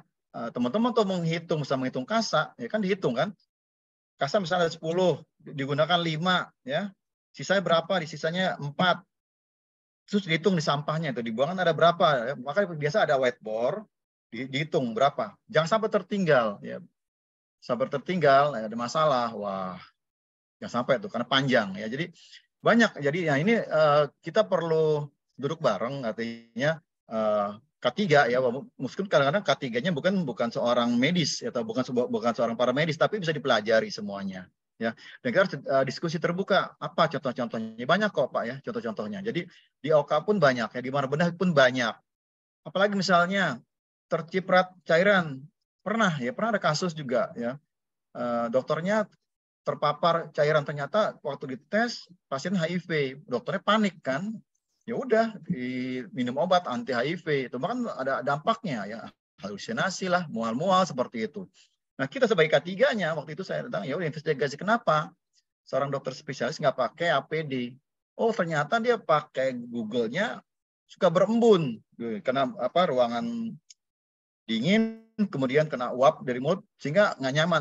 Kita evaluasi, ya udah APD disesuaikan, ganti yang lebih baik seperti itu. Artinya seorang spesialis pun tetap kita edukasi teman-teman karena yang namanya manusia ya bisa ada bosannya, jenuhnya seperti itu. Banyak. Jadi kalau mau cerita tentang di OK tuh banyak ya. Artinya nah ini ya mungkin tempat teman belum ada, tapi banyak contoh di tempat lain yang bisa kita antisipasi gitu. Jadi kita cegah jangan sampai terjadi. Kalau kejadian agak sulit penanganannya. Begitu Pak Arief. Oke, baik. Kita lanjutkan lagi nih dari Pak Hendra Susri. Pak, bisa diberikan satu contoh penilaian risiko pada manajemen risiko rumah sakit terhadap satu kegiatan di rumah sakit ya, berikut dengan pengendalian risikonya. Baik, contohnya mana tadi ya? Ada nggak ya? Tadi gini deh, contohnya misalnya ada kasus ya, penerimaan pasien di mana di bagian pendaftaran, oke? Kemudian ini kan dilakukan antisipasi. Itu kan di bagian pendaftaran berisiko, kan dia nggak tahu ya pasiennya apakah itu, misalnya contoh kemarin lah COVID seperti itu kan. Tapi kan dia digunakan APD standar, pakai KN95 ya, kemudian pakai apa pelindung face shield seperti itu ya, pakai semuanya seperti itu. Nah, tapi tetap berisiko karena dia nggak tahu, baru tahu setelah pasien itu misalnya tes antigen, oh kalau negatif, alhamdulillah. Kalau ternyata positif, gimana antisipasinya, kemungkinannya. Nah, itu pengendalian risikonya apa ya? Artinya orang yang melakukan ini kan berisiko tinggi, nah harus diantisipasi. Dia juga pun harus dicek ulang seperti itu. Dan ini sebenarnya teman-teman gampang kok, teman-teman pasti sering melakukan. Cuma begitu menuliskannya, mungkin karena bentuknya tabel gitu ya. Memang harus pelan-pelan ya. Ini ada di apa? Di Permenkes 25 tuh ya, tentang integrasi, kemudian ada juga di PMK berapa 66 2016 itu. Saya ambil dari situ kok ya. Jadi itu open source ya, artinya bisa buat contoh. Jadi nggak akan dikomplain ya. Nah, itu yang perlu teman-teman latih. Jadi mungkin kumpulin dulu ya contoh-contoh yang sederhananya ya, sehingga kita bisa menyusun ya, termasuk dampaknya. Dampaknya apa tuh? Kayak tadi misalnya contohnya di pendaftaran. Oh, kalau ternyata pasiennya ya apa risikonya rendah, skornya 1. Kalau tinggi ada 2, kan tadi ada matriknya ya. Yang saya bilang kita lihat ke bawah, lihat dari atas juga ketemu di mana. Misalnya titik ya. Tadi contoh yang saya katakan adalah perawat tertusuk jarum. Oke, ternyata kemudian di tata laksana di IGD. Dites pasiennya positif atau negatif. Misalnya negatif hepatitis, negatif HIV, berarti tata laksananya berbeda. Tapi kalau dia ternyata positif, sesuaikan dengan risiko yang ada ya. Apakah dia melakukan, masih ada nggak misalnya pernah divaksin belum misalnya seperti itu, vaksin hepatitis sudah belum seperti itu. Nah, itu yang perlu kita buat ya. Sehingga sifatnya sebenarnya memang tidak bisa disamaratakan Pak Arif ya. Dan risiko tiap ini tidak sama ya. Risiko di pendaftaran beda, di bagian kasir beda, di ruang OK beda gitu. Meskipun ada yang sama misalnya dari kasus, tapi kan tingkat pekerjaan berbeda. Contoh gampangnya di sini, di radiologi. Pasti dia melakukan ronsen karena menggunakan X-ray atau dengan nah, di bagian lain kan IGD nggak ada, karena nggak ada X-ray portable ya seperti itu. Jadi resikonya memang berbeda, tapi ada yang sama juga. Pasiennya kan itu juga kan seperti itu muter. Begitu Pak Arif. Oke, baik. Terima kasih Pak Wahyuda. Nah, buat teman-teman yang ingin bertanya langsung, silakan bisa klik raise hand ya yang ada di tombol di bawah handphone ataupun di layar bawah laptop teman-teman semuanya. Nah, ini sudah ada yang klik raise hand. Silakan Ibu Nurul Sulistiorini. Silakan bisa di-unmute terlebih dahulu. Halo Bu Nurul. Oke, ini sambil nunggu Bu Nurul, Pak Timothy. Ya, boleh silakan Pak Timothy. Selamat sore Pak. Sore, ya, sore Pak. Pak Timothy. Pak Wahyuda. Ya, Pak, saya Timothy, Pak. Pak, saya ingin nanya, untuk ketua mutu itu, kalau misalnya dia tidak ada orang K3 di dalam sumber rumah sakit, apakah bisa seorang dokter spesialis atau dokter umum, Pak? Itu yang pertama. Itu yang kedua, tadi Bapak bilang ada 8 poin bahaya. Itu apakah itu bisa menambah lagi atau berkurang atau tergantung dari keadaan rumah sakit atau klinik tersebut, Pak? Ya, terima kasih, Pak. Terima kasih Pak Timothy. Yang Terima kasih, pertama Pak. tentang ketua ya, ketua tim mutu ya Pak Timothy ya. Iya. Nah, ketua tim mutu itu kalau tempat saya kebetulan bukan dokter, kan dokter sibuk ya. Biasa dokter nggak mau gitu-gitu. Perawat ya udah perawat, tapi memang dia ikut pelatihan. Bapak tinggal ikut pelatihan aja sih tentang mutu. Karena di bawah mutu kan tadi ada struktur kan Pak, ada ketua mutu, ada sekretaris, kemudian ada sub tentang mutu sendiri, sub tentang keselamatan pasien, dan sub yang berikutnya sub tentang manajemen risiko. Nah, biasanya sih juga orang nggak ada lagi Pak apa sih istilahnya 4L ya Pak ya. Lu lagi gitu kan, karena orangnya nggak ada gitu. Kadang merangkap tuh Pak, ketua merangkap, sub apa, karena memang di KLS seperti itu. Kalau tempat kami kan ketuanya merangkap sebagai keselamatan gitu. Nah saya karena udah sibuk di MFK, ya udah saya itu aja, saya nggak mau yang lain soalnya. Saya cukup sebagai ketua sub manajemen risiko karena emang kompeten saya di situ, sertifikat saya di situ dan saya bisa menjawab di situ. Saya yakin gitu kan, saya punya semua, maka saya di situ saya nggak mau ke bagian lain gitu. Nah di situ tidak ada persyaratan Pak. Memang di standar di Starkes juga nggak diminta. Tapi kita akan ditanya mana pelatihannya gitu. Waktu kemarin saya ditanya, Bapak pelatihan, ya udah saya siapin. Kebetulan saya ada K3 umum, saya punya sertifikat K3 rumah sakit, damkar, terus apalagi. Saya ini pelatihan-pelatihan kami lihat seperti ini Pak, yang tiap hari Minggu saya kumpulin aja kan, tuh banyak tuh Pak. Jadi itu lumayan Pak, bisa membantu ya. Waktu kemarin di survei nanya, oh iya dia percaya kan, karena kan ini pelatihan eksternal seperti itu. Nanti bisa Pak ya. Kalaupun tanya dokter juga nggak apa-apa Pak, boleh dokter. Cuma memang harus didampingi Pak, gitu. Diedukasi aja, dijelaskan seperti ini. Karena mutu itu nanti beriringan dengan direktur tuh, dia harus bantu menjelaskan. Tugasnya cukup berat seperti itu. Itu Pak jawaban pertama. Yang kedua tentang apa tadi FMA ya Pak ya. FMA kalau tadi saya contohkan ya, misalnya tempat Bapak apa contohnya nih misalnya. Tadi saya contohkan tentang genset, gitu seperti itu kan. Ada nggak masalah Bapak di situ? Misalnya yang paling berisiko. Jadi kalau FMA itu adalah pertama bisa mencari dari daftar risiko yang kita buat yang bisa berdampak besar. Atau mungkin Bapak bisa melakukan out of the box Pak. Kira-kira jarang kejadian seperti contohnya apa ya? Banjir. Saya nggak tahu ke tempat Bapak. Tempat saya itu risiko saya ada paling pertama tinggi adalah kebakaran. Kedua banjir Pak. Kenapa banjir? Tempat saya bekerja tuh letaknya di Jakarta Utara Pak. Nggak jauh dari laut. Jadi kalau hujan kayak sekarang nih, saya tuh deg-degan gitu ya. Gimana saya pantau tuh Pak. Ada sungai berapa saya ada monitornya. Dan juga kita punya alatnya gitu loh. Alat barriernya itu yang kita siapkan. Itu ancaman kita. Karena itu berarti berhubungan dengan di HVA. Ya. Nah itu yang harus kita siapkan. Jadi apalagi kalau itu tertangani kita buat lagi untuk FMA yang berikutnya lagi. Ya. Jadi kita cari yang memang berdampak besar dan berisiko tinggi Pak. Itu Pak jawabannya Pak. Oke, baik. Terima kasih Pak Wahyuda. Selanjutnya nih Pak, pertanyaan lagi dari Pak Danur. Ini sedikit menyimpang sedikit ya. Bagaimana cara pengolahan limbah infeksius secara mandiri di rumah sakit? Aduh, Danur berani juga ya. Ini nanti sebenarnya kita akan ada pembahasan terkait limbah nih nanti di akhir Maret. Jadi nanti kita akan bahas ini nanti di akhir ya, akhir bulan ya Pak Danur, kita akan bahas terkait limbah ya. Oke, ini kita skip dulu pertanyaannya. Khususan Pak Danur, terus terang Pak saya nggak berani Pak. Saya nggak punya kompetensinya. Kedua kalau ditanya surveyor, Bapak ditanya, Bapak buang limbah jarum suntik dibuang kemana? Masuk kotak, kirim kemana? Ke vendor, gitu kemana? Atau pihak ketiga? Nanti tanya Pak, MOU-nya ada nggak? Gitu. Oke, kalau MOU-nya, nanti lihat.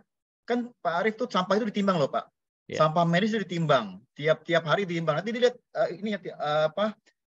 logbooknya. Termasuk nanti registernya dilihat sama dia. Nah kalau Bapak tanda kutip berani mengolah mandiri, saya sih tidak rekomendasikan ya Pak. Pertama, Bapak nggak punya keahliannya. Kedua, mau buang kemana? Nanti kalau dibuang ke ada stiker bekas rumah sakit Bapak atau klinik Bapak, kemudian difoto, masuk ke mass media, kayak banyak tuh yang di Sampang ada kan? Iya, membuang darah PMI, membuang darah di tempat sampah ternyata darahnya PMI dan ada tulisannya HIV. Itu rame Pak ya. Jadi direktur yang di Sampang itu mohon maaf, itu kan aduh. Kalau saya sih tidak saya rekomendasikan karena pertama kita nggak punya keahliannya. Kalau Bapak berani bakar insinerator, Bapak punya nggak insineratornya?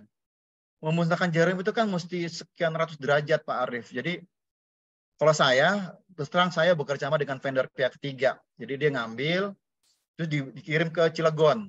Dan saya tahun sekali berkunjung ke Cilegon, ngelihat bener nggak sampah saya dibakar gitu loh. Saya lihatin terus saya foto buat laporan. Saya datang ke sana. Jadi lumayan jauh tuh ke Cilegon ya, dari Jakarta ke Cilegon saya datang ke sana, pulangan sore. Saya lihat dibakar. Oh, itu memang dia spesialis, jadi semua sampah itu ke sana, ke vendor pihak ketiga. Gitu loh Pak. Jadi Oh, kalau saya sebagai itu tidak menyarankan, tapi ya terserah ya, Pak Danur. agak ngeri ya, Pak. Saya nggak berani. Oke, baik. Nah, teman-teman, ada lagi yang mau bertanya melalui raise hand? Nanti kita akan bukakan kembali nih yang ingin bertanya langsung dengan pembicara kita. Bisa klik raise hand, teman-teman, sambil kita menunggu. Nah, ini mungkin bisa diulang kembali, Pak, terkait kalau ini udah ya sama seperti tadi ya, Ibu Fatona. Jika di dalam rumah sakit atau puskesmas belum ada ahli K3 rumah sakit, itu seperti apa? Baik, untuk Ibu Fatona, sebenarnya kita kan, kalau saya ngambil ahli K3 umum dulu, ya. Setelah ngambil umum, ambil spesialis, baru K3 rumah sakit, gitu loh. Jadi itu kan pendidikan informal ya Pak, sama seperti yang sertifikasi BNSP, kemudian sertifikasi dari Kemenaker, itu kan pendidikan tambahan di luar pendidikan formal. Tentu saja punya pendidikan saya formal saya ada dari S1, S2, terus kemudian ikut pelatihan lagi seperti itu. Nah, memang sih kalau untuk ngambil keahlian di Kemenaker itu standarnya minimal diploma, Bu. Namanya ahli, itu harus diploma ya. Kalau teknisi cukup SMA ya. Nah, kalau sebagai ahli, memang nggak bisa kalau hanya SMA, harus minimal diploma. Jadi, kalau Ibu bekerja di mana? Puskesmas, nggak apa-apa, Bu. Karena kan sebentar lagi ada akreditasi lagi tuh, Bu. Jadi Ibu siap-siap ya. Siap. Kemarin saya habis ikut pelatihannya tentang akreditasi puskesmas, klinik, dan bidan. Itu ada tuh, termasuk lab. Jadi nanti bukan hanya rumah sakit nih Pak Arif yang diakreditasi, termasuk klinik-klinik. Dokter pribadi itu sampah dibuang kemana? Pasti ditanyain tuh. Kalau nggak ada pemahaman yang sama, ya itu agak susah. Jadi kita perlu mengedukasi juga ke teman-teman di klinik, di puskesmas seperti itu. Karena banyak, jadi ada 35.000 ya klinik, puskesmas, bidan se-Indonesia. Bayangkan tuh berapa ahli K3 yang dibutuhkan. Kan nggak mungkin lah Iya, iya. pendidikan formal K3 karena nggak cukup ya. Jadi saran saya Ibu ikut pelatihan seperti yang diadakan di PJK3 ini di media Tama ini, ikut pelatihannya, ikut grupnya, nanti tanya jawab lah Bu, pasti bisa kok. Kita saling bantu karena saya juga emang disupport juga teman-teman lainnya, kita saling bantu. Kadang saya juga nggak paham, diskusi lagi seperti itu. Itu sih Pak Arif untuk jawaban Bu Fatona. Oke, baik. Nah, satu pertanyaan lagi nih, Pak, dari atas nama Sendia Marfiori. Nah, saya sudah punya sertifikat ahli K3 umum dan sekarang jadi K3 RS-nya belum punya sertifikat. Kalau untuk jadi K3 RS, apakah perlu ada pembuatan SKP? Ya, seperti apa nih, Pak? Baik, makasih Pak Sendiani. Kayaknya mirip saya nih jalur tracknya nih. K3 umum dulu baru K3 rumah sakit ya. Kalau saya K3 umumnya dari Kemenaker. K3 RS juga dari Kemenaker juga sama seperti. Jadi kalau saya tuh K3 umumnya karena buat ngurus, karena buat bentuk namanya P2K3 ya Pak Rif ya. Kan pendidikannya harus dari ahli K3 umum, dari Kemenaker ya. Kalau dari BNSP nggak boleh, karena Enggak. Kemenaker gitu kan ya. Oke. Nah, kalau K3 rumah sakit terserah. BNSP silahkan, dari Kemenaker silahkan. Karena nggak ditanya juga sama surveyornya, Bapak K3 rumah sakit dari mana? Enggak. Karena di Bapak saya cek kok, di MFK standar 3 tuh hanya namanya penanggung jawab MFK yang memiliki keahlian atau kompetensi. Udah, nggak disebutin pendidikannya harus sarjana, magister, atau harus apa enggak. Jadi Bapak ikut pelatihan-pelatihan seperti ini pun yang tiap Sabtu ini, itu mensupport, artinya aman gitu kan. Seperti itu. Jadi itu bisa ya. Nah, kalau Bapak nanti punya K3RS lagi, nanti Bapak nanti punya ini lagi, punya license ya. Jadi Bapak punya umum juga dan spesialisasi nih di rumah sakit. Sama kalau orang kerja di mana Pak, di konstruksi ya. Kan ada ahli K3 konstruksi ya Pak. Betul. Kalau dia kerja di listrik, ahli K3 listrik gitu. Jadi basicnya memang harus K3 umum dulu, baru ngambil spesialisasi seperti itu. Itu Pak jawabannya Pak. Jadi nambah value lagi aja ya, Pak ya. Iya teman. Oke. Nah, baik teman-teman semuanya, ada lagi yang ingin ditanyakan? Oke, nah ini ada lagi nih, Pak Ibu Fatona lagi nih. Apakah pelatihan yang saya ikuti sekarang sertifikatnya bisa jadi pegangan yang kuat untuk K3 rumah sakit atau puskesmas? Berarti baru punya K3 umum doang nih, Saya buka aturannya aja ya. Jadi ini Ibu lihat, saya bicara di aturan ya. Boleh saya share screen ya Pak ya? Pak.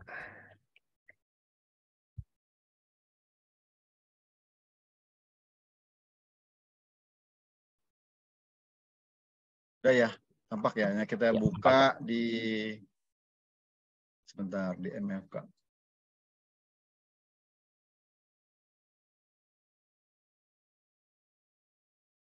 Ini di MFK, udah tampak ya, MFK standar MFK 3 ya. Berikan jaminan.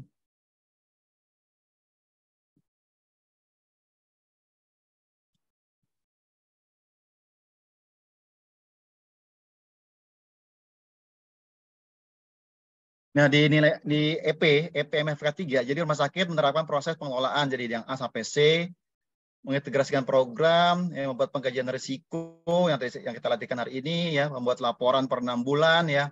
Di sini nggak diminta sama dia, misalnya harus pendidikan sarjana, nggak ada di sini. Ya nih, jadi ini Bapak Ibu bisa cek lagi nanti di standarnya ya. Nih, di MFK 2. Kelihatan ya Pak Arif ya? Nih. Ya. Di poin A, rumah sakit telah menetapkan penanggung jawab MFK yang memiliki kompetensi dan pengalaman dalam melakukan pengelolaan pada fasilitas dan keselamatan lingkungan rumah sakit. Dah, itu doang kok, nggak ada kan pendidikan harus apa? Nggak ada kan di sini kan? Artinya Ibu pun K3 umum udah bisa Bu, aman ya. Tinggal Ibu berlatih, ikut grup di siapa di media tamasnya atau ikut WAG atau diskusi nanti sama saya, bisa kita diskusi apa-apa seperti itu. Jadi bisa kejawab nih tentang pengalaman, kan butuh jam terbang memang ya, nggak apa-apa. Tapi Ibu dengan K3 umum udah aman sebenarnya. Kalau ikut K3 rumah sakit lagi sangat aman Bu, gitu ya. Termasuk juga nanti untuk kalau di puskesmas ya, K3 umum bisa ya. Pak Arif untuk K3 umum di puskesmas bisa nanti untuk Pak Arif untuk klinik juga. Ini jawabannya ya Bu ya, ada di MFK 2 ya Bu, di poin A. Oke, baik. Ya, itu tadi penjawaban untuk pertanyaan Ibu Fatona. Ada lagi teman-teman yang ingin bertanya ya? Sebelum nanti kita tutup. Oke, baik. Kalau sudah tidak ada, mungkin kita closing ya, karena waktu juga hampir mendekati pukul 3 sore. Baik, terima kasih teman-teman semuanya sudah hadir di kesempatan webinar Kolegium Media Tama, dan juga terima kasih Pak Wahyuda sudah sharing kembali ya di Kolegium Media Tama, dan nanti mungkin kita akan atur kembali jadwalnya terkait seputar dengan rumah sakit ya Pak Wahyuda. Dan sebelum kita closing ya, mari sama-sama kita dengarkan closing statement terlebih dahulu dari pembicara kita kepada Pak Wahyuda, dipersilahkan. Baik, terima kasih Pak Arif dan teman-teman. Jadi di sini saya ya membesarkan hati teman-teman semua ya. Jadi jangan takut gitu. Wah, harus K3. Memang Pak Arif investasinya mahal Pak Arif, sekolahnya itu, ya kan? Betul. K3 umum aja berapa tuh ya Pak di sini di Media Tama tuh berapa tuh paling murah tuh ya. Terus kalau ambil lagi K3 rumah sakit itu udah punya 2 kan sertifikat lagi, belum yang pemadam kebakaran, karena kita harus bisa. Jadi pelan-pelan lah dicicil ya, minimal kalau nggak bisa yang formal ya yang ikut ini Pak Arif yang Sabtu Minggu ini manfaatnya kok teman-teman ya, bukan saya promosi ya tapi bagus, artinya kita dapat ilmu dengan ya tanda kutip murah lah gitu kan, jadi bisa dapat dan bisa yang belajar dengan lain-lain seperti itu. Kalau bertanya lagi silakan nanti bisa email aja atau japri, nanti bisa lebih lapang lagi. Kalau memang ini bisa saya jawab, kalau memang enggak kita cari jawaban bersama. Jadi mohon maaf kalau nggak post waktunya nggak cukup, nanti mungkin sesi berikutnya bisa nanya apa ya materi yang ide yang menarik gitu. Silakan Pak Arif, makasih. Oke, baik. Terima kasih Pak Wahyuda dan teman-teman semuanya. Nanti untuk terkait materi yang hari ini di-share oleh Pak Wahyuda, kita akan kirimkan di aplikasi Mika Super App K3, ada di menu modul pelatihan, kemudian soft skill, lalu ada Kolega 2023. Nanti teman-teman bisa akses di sana. Oke, baik. Nanti situ ada biodata Pak Wahyuda. Nanti buat teman-teman yang ingin diskusi lebih lanjut, silakan bisa hubungi Pak Wahyuda langsung. Baik, terima kasih teman-teman semuanya. Pak Wahyuda juga terima kasih. Dan sebelum kita closing, seperti janji saya tadi di awal, kita akan berikan satu door prize nih. Satu door prize ini menarik, yaitu sertifikasi auditor SMK3, persembahan dari Media Tama Academy. Dan buat teman-teman yang nanti beruntung, silahkan bisa klik raise hand ya. Dan persyaratannya adalah teman-teman wajib sudah pernah mengikuti ahli K3 umum terlebih dahulu. Oke, kita putarkan. Siapakah yang akan mendapatkan sertifikasi auditor SMK3 persembahan? Selamat kepada atas nama Leo. Apa tadi? Leo, ada Leo Prima Sitepu. Oke, saya cek dulu Leo. Oh, tidak ada. Sayang sekali. Kita putarkan lagi. Berarti masih ada kesempatan ya buat teman-teman yang masih standby. Kita putarkan sekali lagi. Siapakah yang akan mendapatkan sertifikasi auditor SMK3? persembahan dari selamat kepada Nurse Irmina Suyanti. Apakah ada nih? Oke, saya cek Irma. Oh, tidak ada. NS. Oh, tidak ada. Sayang sekali. Kita putarkan kembali ya teman-teman semuanya. Oke.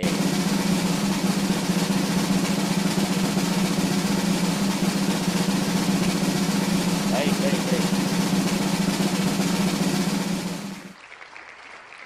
Selamat atas nama Niluh Putu Yusinta Mahadewi. Apakah ada? Oke, kita cek lagi di Niputu Niluh. Oh, tidak ada lagi. Sayang sekali. Wah, luar biasa ini. Kesempatan masih banyak ini.